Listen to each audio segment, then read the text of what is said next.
All right. Hey, I like it. Snazzy. You like our new styling header?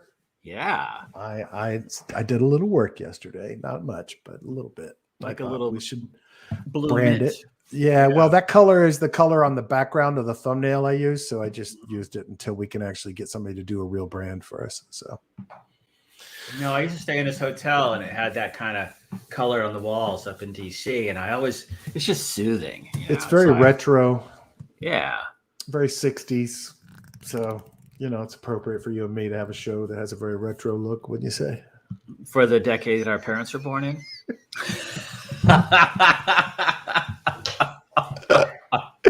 That's it, baby. Yeah, that's it. That's all it. Right. So how was your weekend, man? We are live, right? Yeah, we're live, dude. My weekend, what did I do? Did I have a weekend? Running kids around. My wife flew out of town for a funeral, so taking up the slack on that side of things.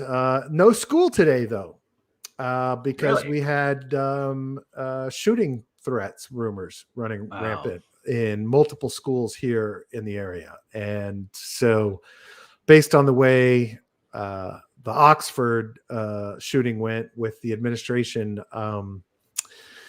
saying everything was fine, the rumors were not substantiated, and then people dying, everyone is kind of here saying, well, fuck it, I'm not sending my kids because, I don't want to be that one. So the schools are pretty much empty.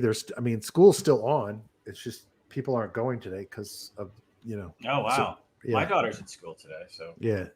Well, public schools, Well, it's funny because, I don't think there's even ever been a school shooting at a private school. I'm trying to think. Yeah, I don't know. But, it's just crazy shit. I mean, who buys their kid a handgun? This country is fucked up.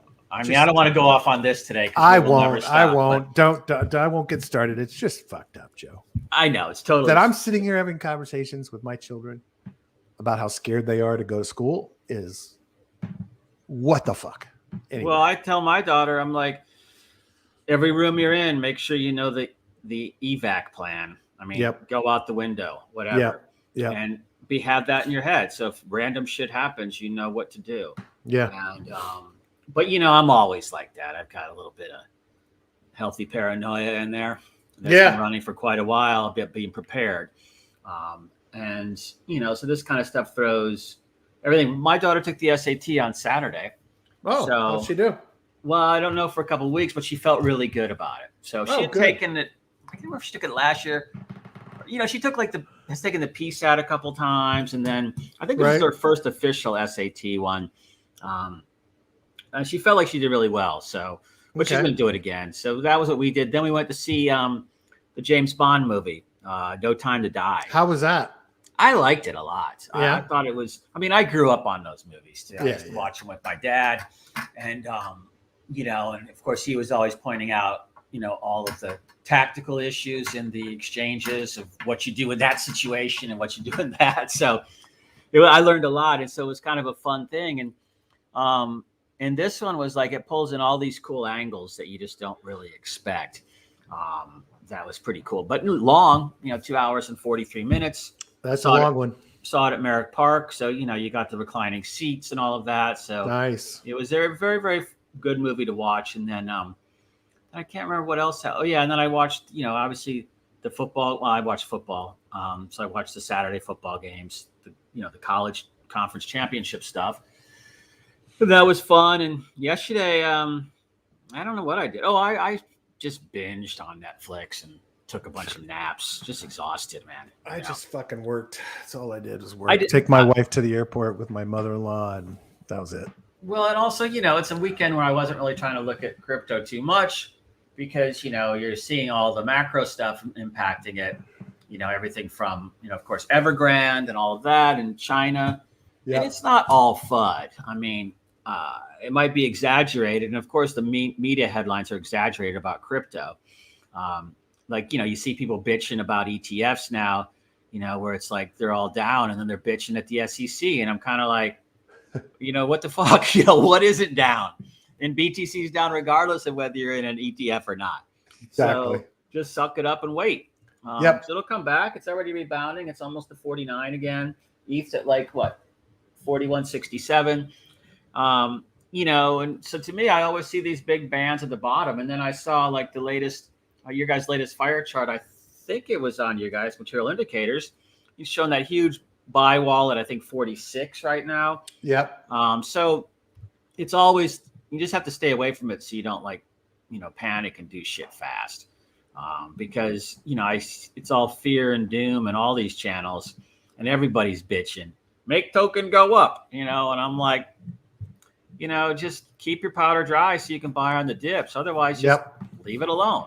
Well, and here's the thing, right? I mean, I tweeted over the weekend, like, look, the only thing that's changed from last week is a bunch of low time frame and new people freaked out and sold all their shit when there was a little bit of a dump.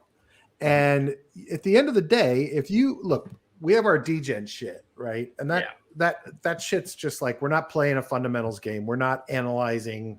Well, I mean, we do some, but we're not like, okay, is this project got legs? Is it going to last a long time? But most of the shit we're putting money into, or I am, is stuff I think has valid, capability to survive and do well. Time, Ohm, ETH, BTC, whatever. So at the end of the day, if you've been through this before, like, what did I tweet? I'm old enough to remember in May when we dropped 50%. Look, if you've been in this market for 6 fucking months, you know how it works. It's like it goes down and then it goes up higher, and it goes down and it goes up higher.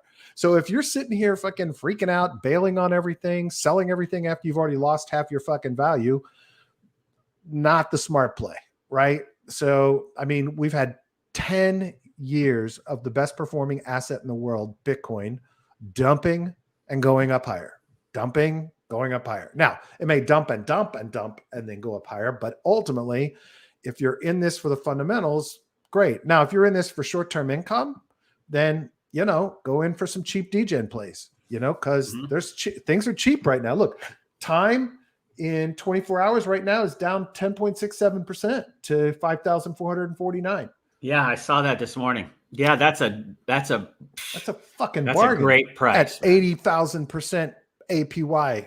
I mean, give me a fucking break. And this guy, look, Daniel, every time I see, he does more and more shit that's just smart. The other day, they don't have an official DAO set up for treasury management yet, right? So he just rebalanced the fucking portfolio and made like several $1 million in the course of 24 hours. Like, it's like, I got a lot of faith in that guy. Now, he gets hit by a bus, we're fucked, but whatever. Yeah, but I agree with what you're saying. Look, I also heard that a lot of the selling was actually institutional booking profits because they see what's going to happen in the main markets. Is that because in addition to Evergrande, you've got, of course, the Fed's going to eventually taper. When, I don't know, and everybody panic over Omicron variant and lockdowns. But everything I'm seeing about that is that it's more contagious, but it's less drastic. So it's kind of what happened to the Spanish flu. The Spanish flu mutated a whole bunch, and then mutated into something that just comes in and circulates, still circulating, but in a way that's not like killing everybody. Yeah. So this mutation of Omicron could actually be a really, really good thing. Yeah. In that it's going to give everybody immunity, and it could be dominant. Put everybody take over Delta, and then it's a dominant strain, and it's not really putting. I mean, people are still going to the hospital, but most of them I've been seeing. Like the South African study I saw last night, I think that, only like 30% had to be on oxygen, and 70% didn't even require oxygen when they were in the ICU unit equivalent. Yeah. So I think this is probably a blessing in disguise. I agree. Sorry for all the people that are still dying, of course, but relative to this thing, it's relative to this strain, hopefully becoming a dominant strain. It would be fucking awesome because it'll be it'll really be like the flu, right? Yep. So you look at that, you look at tapering. I mean, we all know, like you said, Bitcoin, the biggest performing asset over the last 10, 11 years. Well, I mean, just look at friggin', S&P 500. What token do you think is up 26.32% in the last 24 hours? I saw Spell was up pretty big. I am not talking about Spell, but that's a good one. I didn't know. Just do a little cheat here real quick. Oh, that's no good. Don't cheat. Just in my portfolio. I mean, I thought I saw Klima moving 26.82%. Let me see if it's something I own so I can get excited. Hold on. IDEX. No. Well, it may be. That's up 24. That's up 24%. Think Avalanche. AVAX. So you're going to say Snow Dog? I'm going to say Snowbank. Snowbank, baby. Snowbank up 26.82%, and APY currently sitting at 614,000. I'll take it. Oh yeah, I see it. It didn't get in my first poll. Yes, SB. I'm waiting for that thing to get up so I can dump it. Dude, I've been using. Let me show this shit actually to people. This tool, I love this fucking tool. They need more networks, but they've got more now. So they have Ethereum, Polygon, Binance, and Avalanche and Phantom, I think. But I'm using this Telegram tool called EtherDrops Tracking Bot. Can I share this screen? Let me share this. Yeah, go ahead. Great little tool. This is a great little tool. Let me see. Share screen. Wait, I think I've seen this in the channels. What? EtherDrops, yeah. Can you see it? Am I revealing any personal information? What's that like 24-word phrase you got going there? Hold on a second.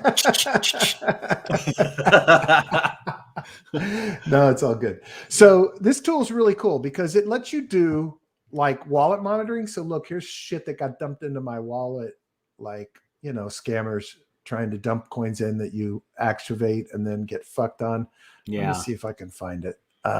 So I can monitor a bunch of wallets. I get Telegram alerts when anything happens on them with links to the transaction, which is really cool. You can load up pools and monitor them, and then you can load up coins and monitor them, right? So you can create this list, and then you can see price change in the last 24 hours, 12 hours, and 1 hour. And then each of the coins you can set up, send me a message every time there's a sale of more than $500,000 USD in value, or X number of tokens have swapped.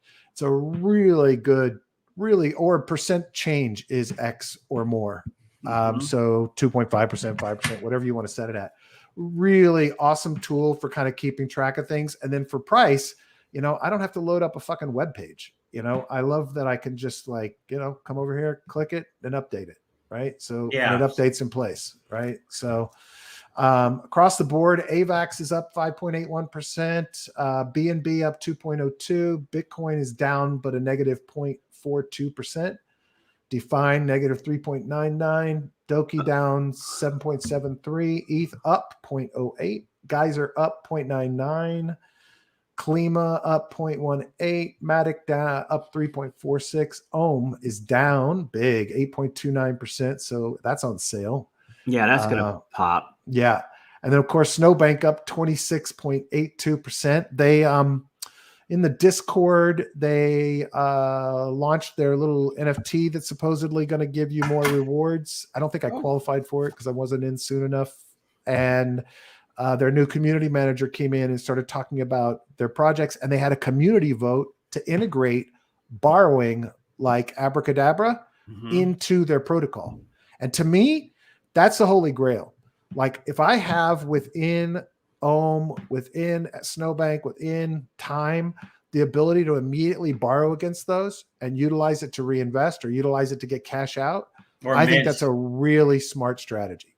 Well, really look, like you said, you borrow on that and then you mint if it's at a discount. Yeah. So you're borrowing for like, you know, whatever interest rate, who cares? Yeah. And then you're minting at, you know, maybe a 20 to 25, 30% discount, hopefully. Yeah. Let it sit for 5 days. You pull it out, you sell some, pay back, and you restake everything else. I mean, it's a total win-win all around. Yeah, it really is. The loop tighter, you know, it makes the loop tighter. So I think that's a really smart move by them, and the community overwhelmingly supported borrowing as an added function to the thing. So they're engaging the DAO, right? They're getting people involved. They're producing, they're cranking, they're writing code, they're delivering on their promises. I'm not saying these guys, you know, completely have their shit together, but so far, so good. So far, so good. We'll see. Yeah, I'm surprised they survived that shitstorm. I mean, I see the Snow Dog one. Yeah. It's funny because I see the Hatter people, that community is just fucking totally pissed. Yeah. Because that's off like 98%. Oh shit! Really? And I haven't been they're paying attention to that. Yeah, they're launching another token. Oof. They've been launching just tokens. Every time that drops, they launch another token. And now there's a new one coming that's going to be airdropped in. I think it's called Charter. And so everybody's going, yeah, Hatter. You know, the way you do a token thing, it's Shatter. Now they're doing a new token called Charter and everything like, oh, it's Charter. So it's like, and everybody's pissed because they're going to airdrop it based upon, of course, whatever the snapshot shows. And people are screaming for, I mean, I just don't know why anybody would show up at something like that and give them $20,000 right out of the gate. I mean, I don't really have a lot of sympathy if you do something like that. Yeah. Look, I mean, if you got 20,000 to lose because you got $2 billion in the bank, great. Oh, yeah. But otherwise, what the fuck are you doing, dude? Yeah. And then at that point, you wouldn't be whining in the channel. You'd be like, all right, fuck next. Fuck it. Yeah. Yeah. And in my pocket. But people aren't playing it smart. And so everybody's bitching there. And then you go to like Fortress and on Avalanche as well. And Unis DAO on BSC. And, you know, they've gone down, but you know, it's so early in the game, you know, it's like you're still at like 1.2 index or something like that. So, you know, it's pounding me like, and I don't really, you know, I threw in my usual amount and it's like, you know, I'm almost adding like 1.4 a day basically at this point. Right. So, you know, the game on that, as I look at it is, could one of these turn into like numbers like Ohm or Snowbank or, you know, Time? Yeah. And if you're in the beginning and you get, you know, yourself 20, 30, 40 of these things, and all of a sudden they're 1,000, you're a happy camper. Yeah. If they're 5,000, 10,000, you're a happier camper. So I think, you know, you play those within reason, have money for DCAing, bond or mint when you get a discount, and otherwise just leave it alone. And, you know, I do like that I don't have to worry about the stuff as much. And one thing I you know, I know I've talked a lot about Polka Bridge in the past, and it was really weird today. You know, I went and looked at it because I hadn't looked in weeks, and I was like, my tokens weren't in there staking. And so I know they had a migration like 7 or 8 months ago. And so, you know, I'm in one of the Telegram groups and I, you know, just messaged the, you know, owner or whatever, and co-founder owner dude. And I'm like, hey, man, was there something that happened the last couple of weeks? Because I don't see the tokens there. And he's like, oh, yeah, another migration. I'm kind of going, what the fuck's another migration for? But I said, oh, what do I got to do? And he's like, oh, you got to do it manually. You can't do it. You know, that migration, automatic migration ended. And so of course he asked, what wallet do I use? So I told him that. And then he's like, okay, well, you got to go to this link and, you know, do all that. And then it'll migrate over for you. And so I go to that link. You know, of course I didn't click it in Telegram. I copied it and went to another browser that doesn't have my wallet attached to it and pasted it. And so the very first thing that comes up, it's called, I think it was called like Wallet Connect or something like that. I mean, it's probably might be legitimate, but I'm telling you, they ask for your seed phrase. And I'm like, I have not had anybody ask me for my seed phrase. I mean, I've had plenty of people ask for it, but I haven't had any reputable people ask for it. And I know you said that might be okay. Well, in order to pull your other wallet into a new wallet, you have to give it your seed phrase or your private key.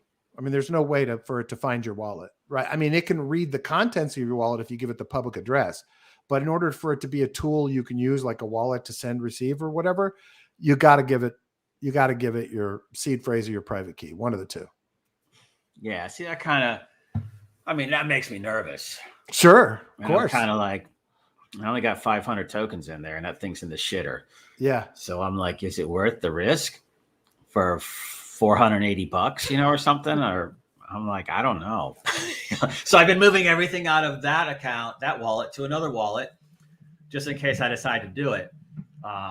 So, you know, and so, you know, you can do multiple accounts in a lot of these wallets.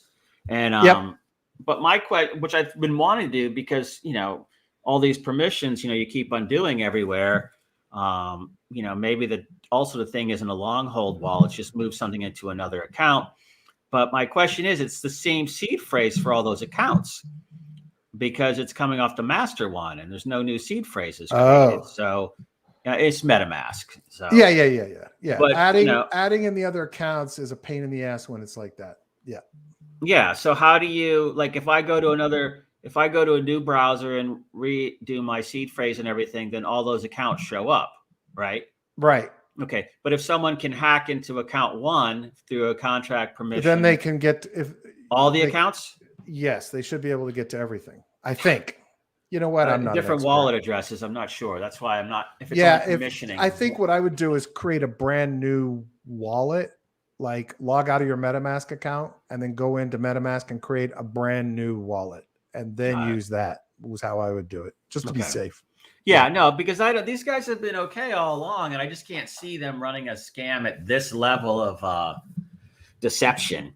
You know, where there's 111,000 people in the Telegram channel. And, you know, they would have run with the money a long time ago, is my read, when the token was at $7. Yeah, exactly. Instead of 90 cents. But, you know, still, after you keep talking about your buddy and what happened to him, now my paranoid antennas are like super high up. And, mine too. Yeah, I'm the same way, man. Exact same way. But yeah, just be careful if anybody's in that PBR token. I guess it's probably okay, but I have no idea. So, but what do we cover? What's the good? I saw a good story, the Craig Wright story. Good news. So a friend of mine's actually on the team going after him. Now he was found, in fairness, not liable on, let me pull up that. He was most of the counts, right? Not liable on most of the counts, but the important one, basically, did he steal money from his dead partner? It's yes. And he has to pay $100 million. Yep. And so, yes, he did. So now we can go back to calling him publicly. Well, we can call him a thief, criminal, heartless piece of shit, and a fraud, I guess. Because he still hasn't proven he's Satoshi. Satoshi, yeah, fuck that. There's no way. He's no way going to, because he can't. Yeah. Yeah. No, I thought that was kind of, it's just long. I don't understand. Well, again, people wanting publicity and things like that. And, you know, so many people have these defective personalities where they just shout out to be known. And I mean, if you were Satoshi, would you really stand up and say it? Of course not. I mean, it's the stupidest thing in the world. It's so stupid. It's just fucking ridiculous. And he's just been caught in so many lies. So, I mean, it's like the list. And he just continues to go out front and get busted. It's like, dude, seriously. And look, and then you got Calvin Ayre, who's like, flying teen girls across the islands and just paying for all of Craig Wright's stupid shit. The whole group of them is just, please go away. If you've got the money, just shut up and go away. We don't care. Nobody cares. Just leave, please. Anyway, I'm so happy that there was some victory for Kleinman's family because they probably are really owed a lot more. But it's such a complex thing to prove to a jury. I mean, the machinations, she was walking me through what they had to walk through for this jury to get them to understand the ownership and the funds and the value and everything else. And they came back last week at the end of the week and said, we can't reach a verdict. We can't agree. So I think what they did was they probably said, fuck it, we'll just punt on everything else and give him not liable on those things. And we know he did something wrong. But we don't understand this shit. So we'll just give him $100 million. I think that's what the jury finally did. I think they were like, this shit makes no sense. We don't understand what the hell you're talking about. So give him $100 million and we'll walk. So yeah, it would be hard to pick a jury in a case like that. What you just said that, most people don't really know much. Yeah. And they're not going to know much about that for sure. Exactly. So they don't know how interest rates work. They don't know how markets work. They don't know how math works. The complexity of the blockchain and ownership and wallets and private keys and just let's see what else. Well, I'll jump on something. Unisdao is getting ready to launch their spice mining. I've got that loaded up. Farming liquidity thing. Oh, this is the Dune knockoff. Yeah, over on BSC. I got in when it was I'm sitting here thinking I'm sharing the thing. I'm not sharing it. Hold on. And I got in at like the 1.00 level. So it's one that I just sit on, like Fortress. Yeah. And, if they can execute, they can execute. And fine. If they don't, well, whatever. Whatever. Yeah. And so, just I still think that's a good play if you're looking for early stage rebase that maybe could get somewhere in the future. Same with Fortress. Is this complex like Cometh? No, dude, I've just seen a couple trailers. I have a feeling it's going to be much more visual. It's not going to be as, Atari or not Atari. That's unfair to Cometh. Asteroids. It's not going to look like the Asteroids game as much. Yeah, That's the thing with Cometh. What I liked about Cometh is that, when you're doing the jumps to, pulls with other ships, I thought that was kind of cool because you got to use your brain, to do the math or the geometry to get in the path of the comet at the time when the comet's coming through on that elliptical orbit. Yeah. So a little bit of work there, but after a while, I remember I played it for a day or two and I'm kind of like, okay, I made $4.23. And you're like in 36 hours, whatever. And you're kind of like, but you're not putting in a whole 36 hours. No. But I mean, I probably spent like 4 or 5 hours on it, but yeah, that's not total. But the people that were winning there, they had whole fleets of ships, like 50 of them. And they'd come in and 3x that getting a job at McDonald's right now. Yeah. And so for 1 hour. Yeah, they have time to do that. I don't have time. And it's not engaging to me. I mean, I get it's engaging to like this generation because, it's so cute. It's so retro. And I'm like, I remember standing in the arcade at University of Michigan Student Union playing Asteroids and Battlezone and Pac-Man and all those games back in the day. And I look at it and I'm like, or Atari, Pong, I remember playing that. And, it was great then, but now it's like, you can't go back to that stuff really. Well, what's interesting is one of my kids and his friends' favorite places to go is a totally retro arcade. Everything is pinball and all the machines you and I grew up with. Like that's the entire arcade. There's not a VR or AR headset in sight. There's nothing but retro and they fucking love it. I mean, and lots of car games too. Remember all the car games? Exactly. Like it's don't drive, all the old school machines. He sent me all these pictures. I was like, oh, dude, that's awesome. Galaga, my favorite. Oh, Galaga. I forgot about that one. Yeah. And Missile Command. Yeah, Missile Command. Tron. Tron, yeah. Centipede. Centipede. I forgot about that one. Yeah. Obviously, Asteroids, all the Space Invaders of the world, all of that Space shit. Invaders. No, but what was the big highlight of that was that I remember there was an arcade. There was like an arcade like that at the mall, but it wasn't in the mall proper. That was like kind of on the outside side of the mall. So you were in the parking lot. It turned out to be the place that everybody hung out on Friday and Saturday nights. Yeah, like a Dazed and Confused setup. Or something like exactly. that. Exactly. You're like tons of girls there, and we had one of those at the skating rink. So yeah, skating and we had the full blown arcade next to it. So that was the place. Yeah, so it was it was a cultural kind of destination too. Yeah. Whereas now, I think what's interesting when you say that. I always feel like everybody's so separated in society. Everybody looks at their own device, plays their own game. They don't do things as a group anymore.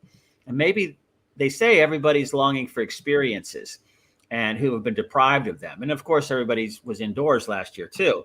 Yeah. So, going to the arcade like that gives them that social experience and they're not staring at their phone the whole time. They're interacting with other kids. So that might be the pull of it to them. And that might be why it's so much fun. It's interesting. I was watching my daughter and her friends this weekend and they do break into phone time where they're just all separately looking at their phone. Right.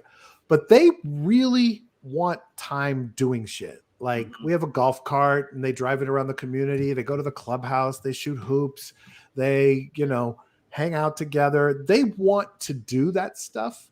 So the good news is that hasn't like completely died, at least not for my kids and their friends. Like they want to be engaging together. They want to like play together. Right. And so I'm actually hopeful because I see them certainly being buried in their phones. They'll all be in the car together and it'll be dead quiet because all 4 of the kids will be like on their phones. Right. Yeah. But then they'll be playing and having fun and being crazy and not even touching a device, like nothing. So I think there's a kind of this innate human need to socialize, have fun together, and do things that aren't on that phone. So I'm hopeful. I'm actually a little hopeful. I noticed that this weekend. I think when everybody envisioned, social media before it became the abomination that it is today, right, it was about that, creating those connections with people who didn't have that, where you could connect in LA to New York, et cetera. But then it's just turned this whole thing where everybody's so connected to all these other people they don't even know, other than their Snapchats and things like that are more localized. I think you're right. I think it does come back because, I think they feel alone without it. One thing I did notice was that when I was picking her up at the SAT test on Saturday, there was a little pack of kids. She was still finishing her essay, and there's a pack of kids out front, and they're not even talking. They're just looking at their phones. And I'm like, I was like, God, yeah. They actually are talking. Yeah, but not to each other. They're standing a foot away from each other talking on their phones. So then everybody wonders why, because I told my daughter, I said, those boys are all scared of you. I said, you make eye contact with a boy, watch what happens. Their face turns red and their eyes go away because they're terrified of girls at this age. And now they never get to see them or deal with them. Right. So everybody retreats into that little screen to hide from having to what do I say next? And, exactly. And so, I think that, I can remember that when I was little, being frozen as to what to say, but that's totally natural at that age. Yeah. But I didn't have a phone to go hide in. You had to kind of stammer something out and sound like a complete friggin' idiot. But at least you did it, And so you were forced to do it. True. And so now it's kind of like, I just hope it goes the other way some more because it's definitely healthier. Yeah. Evergrande sounds like it's going to melt down. I think we all kind of knew that anyway. Yeah, it looks like it.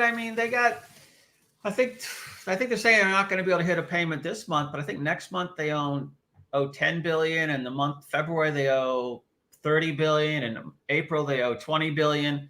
So they got to come up with like $50 billion over the next 990 to 120 days, and the government says they're not bailing them out, but there's other property groups going down too. So I just think it's I haven't spent a lot of time there. Over 10 years ago, we saw these things being built, and because I was doing those real estate development deals, and they were empty back then.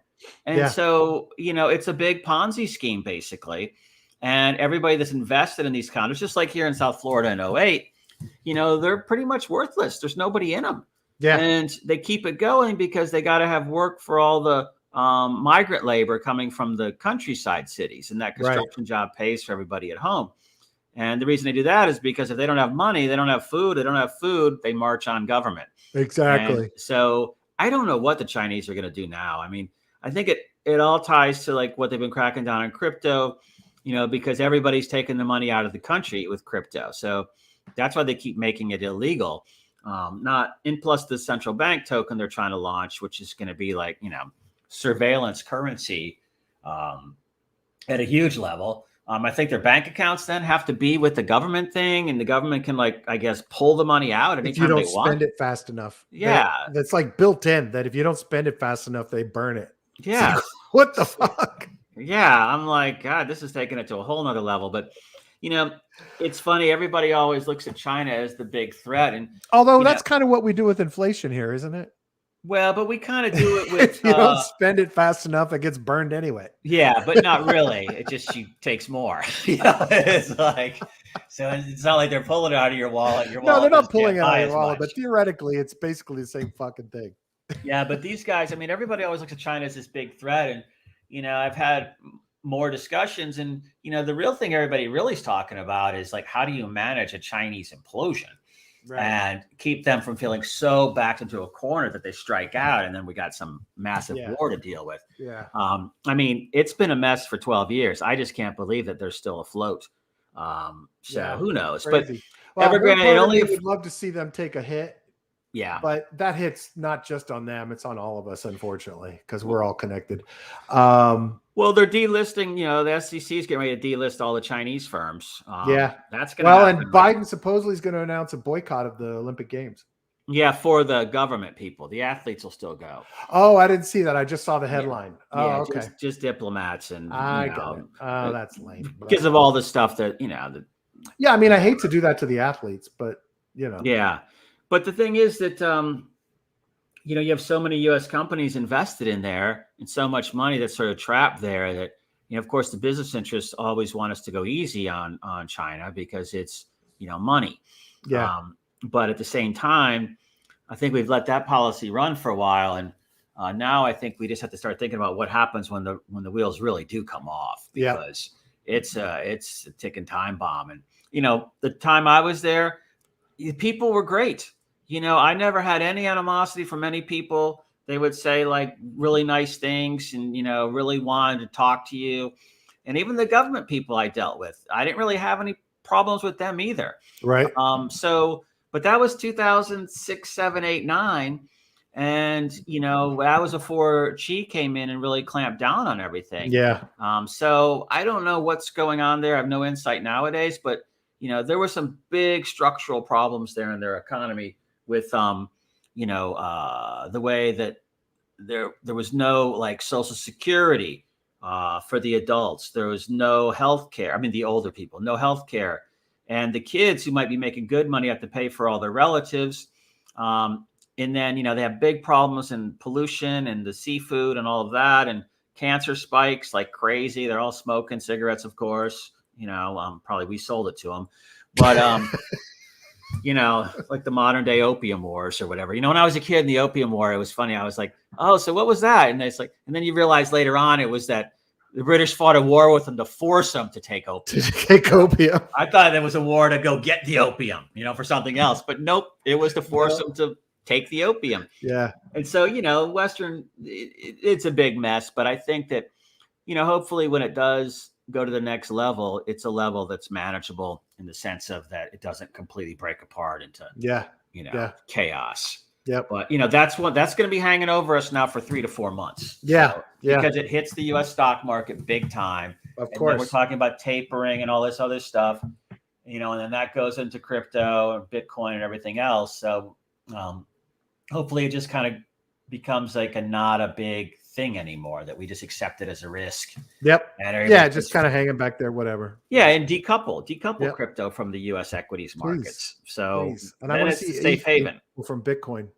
Yeah, me too. Cool. I think we got kind of a light Monday, dude. Yeah, I didn't really have a lot. I think everybody's just kind of reassessing where they stand. But here's the point, people. If you've been in crypto long enough, you know what the cycles are. Stop fucking yourself by panicking. You're not doing yourself any good. If you have a better place to put the money, if you sell things that are down, more power to you. But just be smart about what you do and have a longer time horizon thinking. Look at the chart for the last 10 years for Bitcoin and however many years for Ethereum. And you're going to see that we do this. We dump like we did last May, 50%, and then we come back. It's just the nature of this beast, and every time you think that this is the end, it's going to collapse and go away forever, it is not. And eventually you get to a point when you've been in this enough where you say, oh yeah, it's not collapsing. Remember, there are people that have been holding Bitcoin for years. They haven't moved it. They're not touching it. Same with Ethereum. These people are true believers. That is the base of everything in crypto. So, keep that in mind. Well, also, and I would say, probably the biggest performer of the beginning of this cycle back in like January, February timeframe was a crypto that I had written off in 2018 as dead. And I had, a lot, hundreds of thousands of these. And I just, for some reason, didn't sell it. And all of a sudden something happened and boom, it's at, 14, 15 cents. And I'm like, holy shit. Yeah. And so, that's why you don't clear the wallet out of all the shit when it goes down. Like I'm still holding a bunch of, I bought Iron Finance, a few weeks ago, that was at $60, I think at one point somehow. And then it's like down way, way, way down. I think I picked up, it's like 0.00 something, maybe 0024. Right around there. And I think I just picked up, 75,000 for grins and giggles or whatever, just to see what happens, because they're still working on stuff. They might pull something together that's new, and then all of a sudden, a couple $100 turns into, 50 grand. Yeah. And exactly. so don't be afraid to just park that stuff in another wallet and just leave it there. Yeah. And see where it goes. And also, like Brad said, it does go up and down, but remember, this time's a little different because, with high profile characters like Saylor and Musk and those guys, buying tons of Bitcoin and ETH, and then the institutional guys buying it all, and all the ETFs buying it all, and Salvador buying it, and all these other countries. I think Nigeria even launched a central bank thing a couple of weeks ago. There is a floor. So you think if JP Morgan has put 10 billion into Bitcoin, that they're not like straddle optioning that position all over the place. So when it goes down, they make money, but they also have calls down below it. Yep. So, they're playing a different game now. So I just don't think it can really do more than these types of flushes. Because what's Musk going to do? I don't remember his entry point. I think he's in at about 29. I think Saylor's in at 50 something. Yeah. So, Blackstone is basically the biggest shareholder of MicroStrategy. Yep. So are they going to let it go in the shitter? No, they're going to buy it. So absolutely, and they believe in the long term because they're the groups that can really pump this up over time. So I think a lot of these groups just like it to dip like this and maybe force it to dip like this so that they can buy more. Exactly. Makes total sense. Look, you want to keep lowering your price of entry. So yeah, and they have unlimited amounts of money. And if you have the money to force it down, force it down. Yeah. So, I was doing some work with some activist guys up there in New York, and they did activist deals, and they did one they sold to what the fuck, Carl Icahn, and I was watching this one that they took over at like 28, and I saw it go all the way down to like $1 or something, and I kind of was missing a point. I was sort of feeling bad about it, but then I realized I saw one guy working there who had a new McLaren or something like that, and I'm like, well, they must be doing something, and sure enough, they're shorting the shit out of it all the way down. And they renegotiated all the debt instruments and everything else, and the preferred instruments they'd sold, and then they all piled back in. I got in at like 80 cents. Of course. And so that's the same game they're playing. It's the big leagues, and that's another thing because then it's not going to go to zero. Yep. So just ride this shit out. I know we also had the other thing with the ETH. What was the ETH thing that launched? The micro futures product or something that launched? I didn't see it 2 days ago. I think like ETH1 or something, EM1 maybe. But there's another platform out there for where you can do, calls and puts for smaller amounts that just came out, more retail-y focused. So the more instruments like that around, the more stability you get. Can it still go to 85, 150, whatever? I think so. But I don't think it can go down much without these guys piling in a ton of money. And, where's all this money go when we start printing it up? It goes to all the banks. Yeah. So they have unlimited amounts of money to buy crypto with. So I think it's good. I think we're in good shape. But on that note, there was one other thing. Oh, check out Diatom, CyberDAO too. I've been looking at those. They got a couple of, I'm trying to figure out Discord again, but they got a couple of whitelist projects there. This Diatom looks really cool. This is that one we talked about on Friday. Yeah. Yeah. They're basically doing a deal with Klima and Ohm. They've been talking to the teams about, I think it was cross staking or minting with Geom or minting with Klima or something, but they're really trying to position themselves at that top tier. So I haven't figured out the whitelist game yet. The one thing that's going to stop me is to have to do a tweet with 5,000 followers, and I don't have that. So, but look at those. I hate that forced tweet shit. And then I get it. You're trying to get people engaged, but to me, it's just like, look, as soon as I see it, I'm like, okay, I'm out. I'm not even going to touch it because I don't appreciate it. And then actually, what I don't appreciate more is the tag 3 friends shit. Like, because for some reason, people use that as an excuse to tag. Like, I have, 15,400 followers on Twitter. So for some reason, everybody thinks they're going to get like more tokens or a better whitelist if they tag me, even if they don't follow me. Like they go through and find everybody in crypto and they pick the guy that's like mid-tier. They tag me and it drives me fucking nuts. And I block and report every one of those tweets. So, don't use me, people. I'm not going to give you any juice. Yeah, and the other one is CyberDAO, which kind of has a cyberpunk feel to it. And it's the Boba token, which Boba was a remake of some other token. We talked about this. Gee. I interviewed the founder of that. Those guys have a really nice model. I mean, really nice. So dig into that one too, because here's what happens. What I noticed with the Diatom one, that if you get on the whitelist, you're able to buy, I think, $2,000 worth at $25 a token. When it goes out to the IDO, it's at $100 a token. So there's a 4x built in right there. Yeah. But I probably won't get that. I'll be stuck buying at the 100 level. But anybody who has time, I recommend, and is very familiar with all of the things they want you to do, check it out. Sounds good. All right, buddy. All right, man. Have a good one. All right, you too, man. Hey, everybody. Thanks for watching. Please let your friends and family know that there's a couple of derelict degens doing a show every day at lunchtime, usually noon. Today we're running late. Thank you for watching. If you have any ideas, questions, thoughts, want us to talk about something, message me. I have a queue of things to talk about. I just haven't done the research on the ones you've sent me. I promise I won't forget them. So thanks a lot, Joe. Have a great day. You too, buddy. All right. Talk to you soon.